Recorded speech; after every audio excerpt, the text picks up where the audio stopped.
Hamza Sheeraz est un maître de la destruction à longue distance, serein, imposant et d'une précision implacable.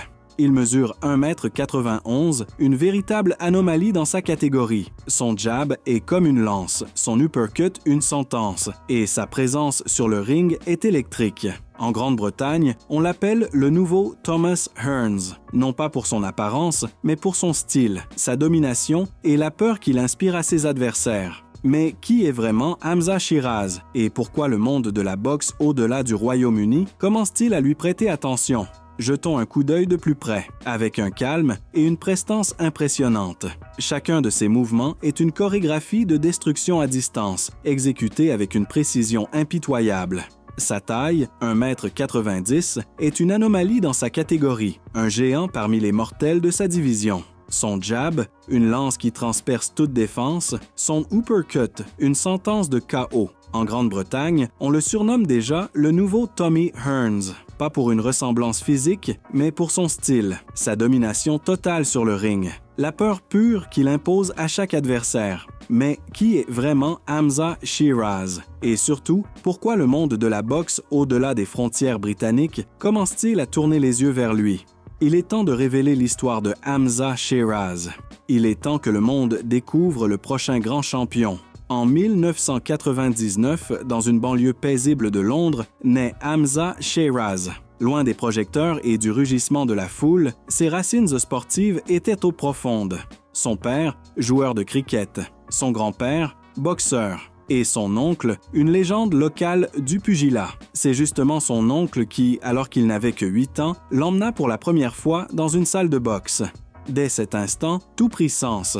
La boxe n'était pas seulement un sport, c'était son destin. Le chemin ne fut pas facile, mais Hamza l'embrassa avec une détermination de fer. Il disputa 12 finales de championnat, gravissant sans relâche les échelons de la boxe amateur. Son ascension semblait irrésistible, jusqu'à ce que, soudainement, tout s'arrête, sans explication, sans appel. On le laissa simplement de côté. Hamza s'éloigna du ring, se concentrant sur ses études. Cela semblait marquer la fin d'une carrière prometteuse. Mais le destin en avait décidé autrement. Son ancien entraîneur, voyant en lui un potentiel inébranlable, le ramena. Sans titre, sans publicité, juste les gants enfilés, de retour au travail, là où il appartenait vraiment. À 18 ans, Hamza Sheeraz est devenu boxeur professionnel. Et à partir de ce moment, rien n'a été laissé au hasard. Chaque coup, chaque mouvement, chaque décision sur le ring était calculée. Ses 9 premiers combats furent net 9 victoires éclatantes. Un par un, ses adversaires s'effondraient, incapables de comprendre la force qui venait de les frapper. Même lorsqu'il a subi une blessure à la tête après un combat contre Herald, Sheeraz n'a pas crié, ne s'est pas vanté. Il est simplement intervenu et a démonté l'arbitre, démontrant un calme inébranlable sous pression. Ses premiers combats sont devenus sa signature personnelle, sang-froid, distance et précision. À chaque apparition, il devenait de plus en plus dangereux. Pour son 10e combat, le moment de vérité est arrivé. Sa première chance pour un titre, sa première déclaration sérieuse. Sheeraz est monté sur le ring pour disputer la ceinture vacante de l'OMB européenne des Super Welters. Son adversaire, Ryan Kelly, était un combattant agressif, déterminé, un homme de courage. Un dur à cuire venant de la grande cité de Solihull, Chelmsley Wood. Mais dès le premier round, la différence de niveau était flagrante. Sheeraz a utilisé son jab avec brio, contrôlant la distance et augmentant la pression de façon calme et chirurgicale.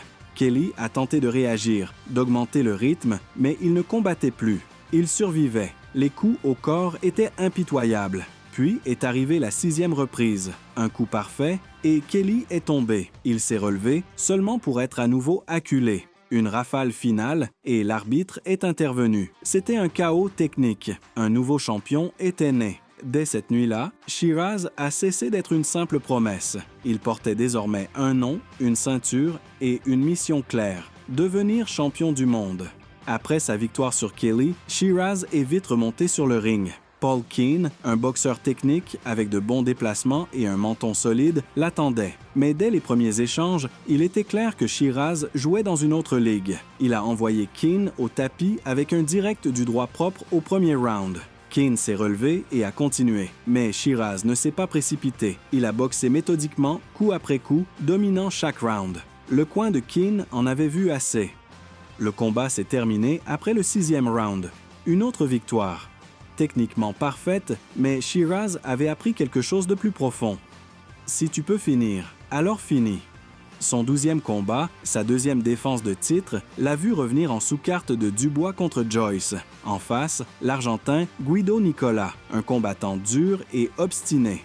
Dès le début, il était clair que ce ne serait pas une promenade de santé. Le combat semblait destiné à aller jusqu'au point, mais au 10e round, un éclair. Shiraz est passé en mode finisseur. Un direct du droit et Pitt s'est écrasé contre les cordes. Un bombardement de coups a suivi. Sans réponse, un dernier coup dans le coin et l'arbitre est intervenu pour le sauver. 8 mois plus tard, Shiraz est revenu, cette fois avec un nouvel entraîneur dans son coin, Ricky Funes, et avec lui, un style encore plus aiguisé. Le combat qui a confirmé que Shiraz ne frappe pas seulement, il punit avec une précision chirurgicale. Son adversaire, Ezequiel Gera, ancien champion d'Espagne, dur, imprévisible. Les 2 premiers rounds ont été un manuel de jab, jeu de jambes, contrôle total. Sans risque, juste du rythme.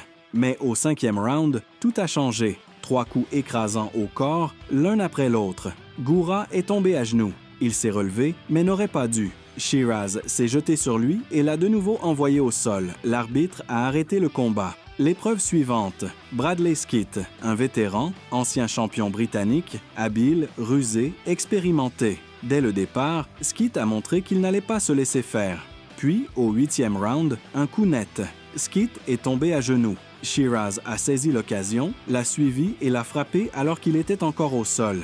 L'arbitre lui a retiré un point, mais Skeete s'est relevé et a continué par pure volonté. Au 9e round, une nouvelle chute, et cette fois, l'arbitre a arrêté le combat.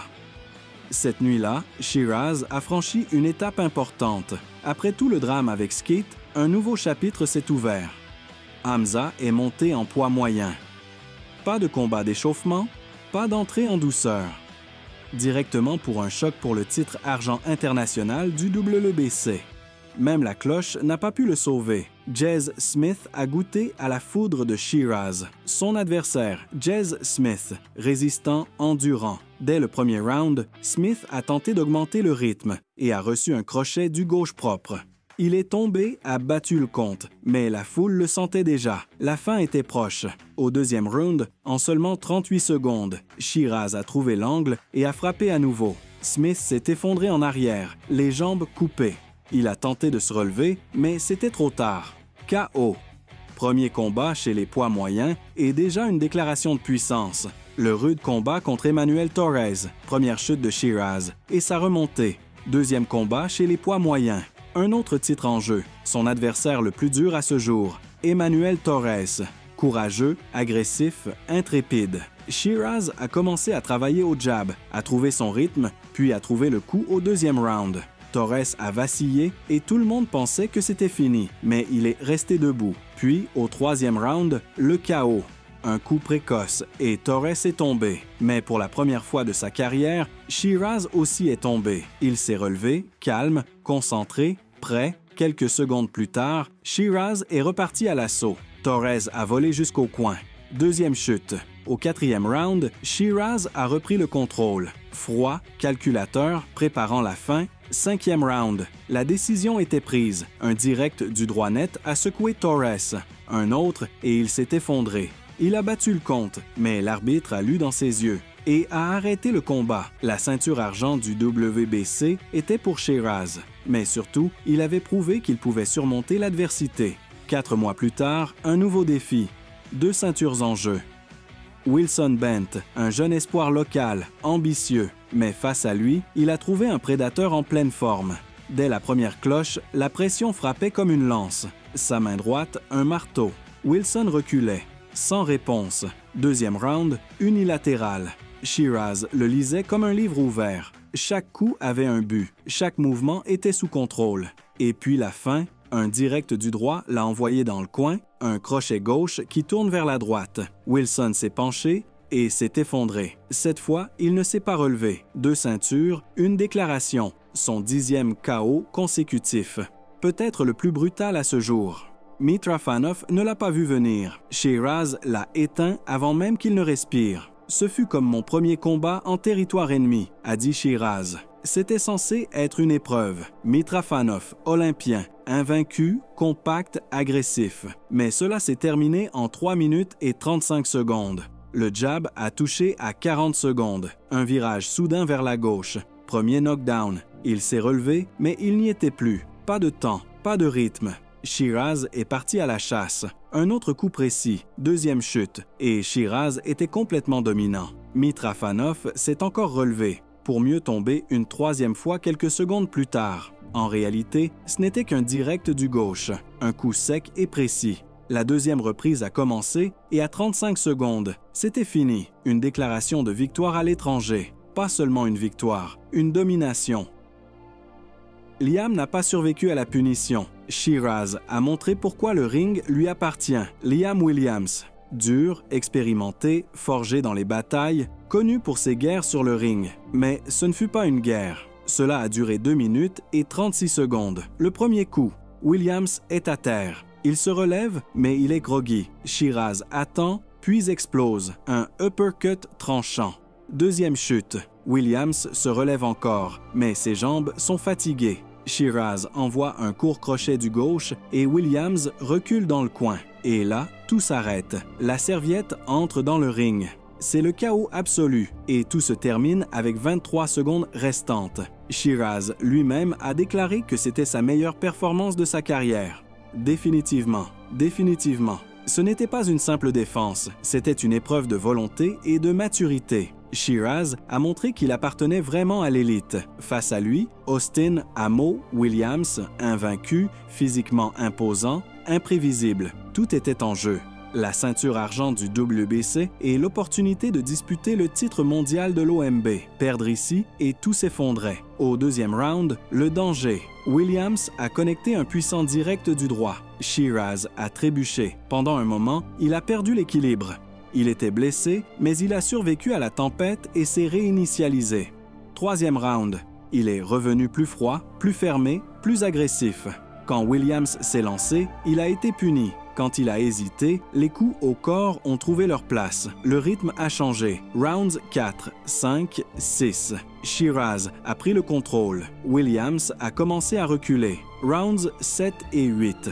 Vague après vague. Williams a tenu, mais les fissures apparaissaient. Round 10, la percée. Shiraz a explosé. Un crochet propre est passé et Williams est tombé. Il a battu le compte, mais la fin était proche. Au round 11, gauche, droite, un coup brutal au corps. Williams s'est effondré. L'arbitre est intervenu. La ceinture est restée à Shiraz. Mais plus important encore, il a prouvé quelque chose de plus profond. Sous le feu, sous la pression, face à la puissance et aux attentes, il a tenu et il est désormais à un pas du titre mondial.